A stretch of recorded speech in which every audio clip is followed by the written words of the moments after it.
running from Hurricane George, and we went to Lake Okeechobee for about 3 days. We had to evacuate the Keys.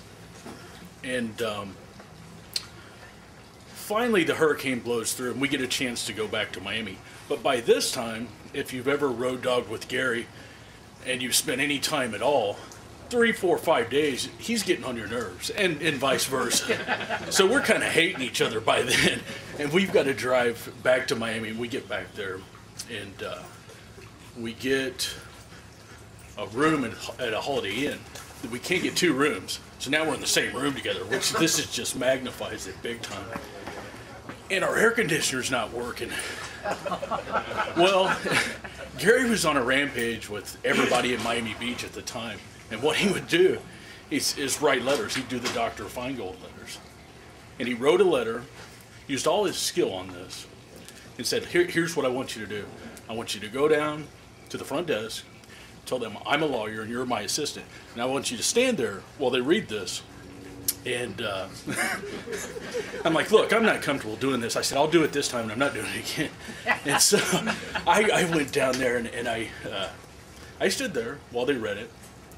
And I went back up to the room, and like 5 minutes, the maintenance people were all up there, brand new air conditioner in the box. They had window units installing it. I can't remember what he said. I wish I could, but I mean, it worked. They were there in 5 minutes, and they'd been jerking him around for 2 or 3 or 4 hours or something like that. And but I'm mad by then, and I've got to stay in the same room with him. So I go out in Miami Beach, and I stay out, and I don't want to go to the room, and he's early to bed, early to rise. Anybody that's been around, I'm a night owl, and that's a big, butting head deal between us. And finally I get up to the room about 3 in the morning, and I'm trying to go to sleep, and he's passed out, and he gets up and starts rummaging around. I can't tell what he's doing. It's pitch black in there. I'm on a fold out deal, like a couch that folds out. And I hear him rummaging around in the desk that's kind of beside me. It's maybe 5, 6 feet away. And he sits down. He's got something. I hear him unwrapping something. And he starts eating. I'm like, eh. And then about 10 seconds into that, I hear, and he starts spitting. And he's unwrapped a bar of soap. And he's eating it. He thinks it's a candy bar. And I'm cracking up because I've been mad at him all day. So I'm laughing not a little bit out loud. And this wakes him up. He's like, oh, man, don't ever do that. That was terrible. Don't ever do that. Yeah. And it's probably, I don't remember, it's 4 or 5 in the morning. He goes, we're across the street from Woofie's, which was where Meyer Lansky used to have coffee every day. And he goes down and grabs some donuts and coffee, and I go to sleep. And that was that. That's the bar of soap. That's the one I like to kind of wanted to tell.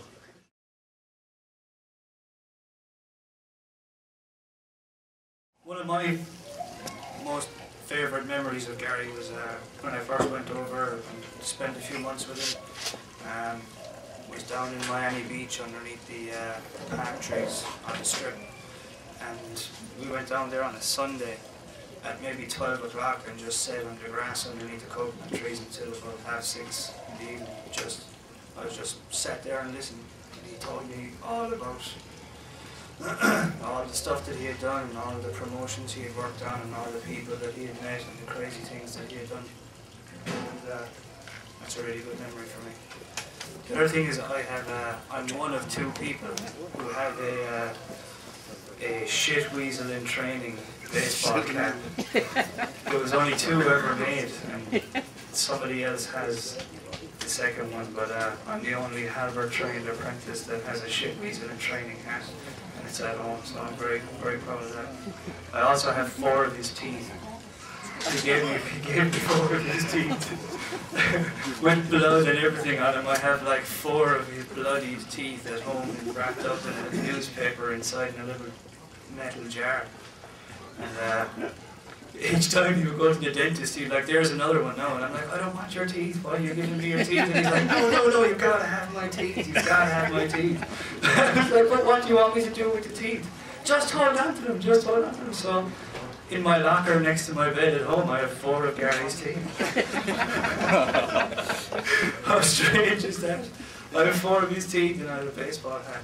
I later thanked him for the hat, and I told him that it was, I really appreciate it and everything. And he told me it was more than what I deserved. Another one of his favourite scenes.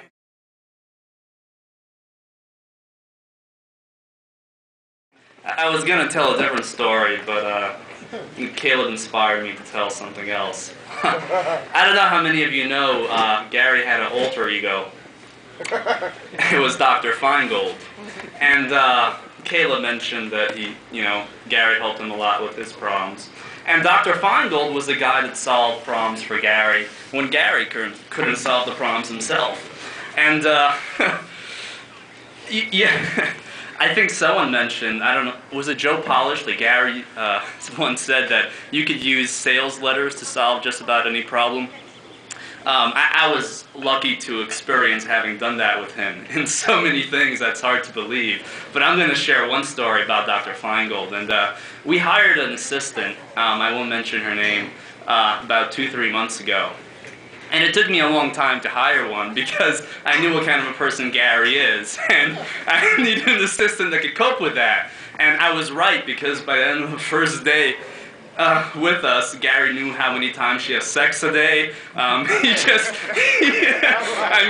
knew every personal thing about her.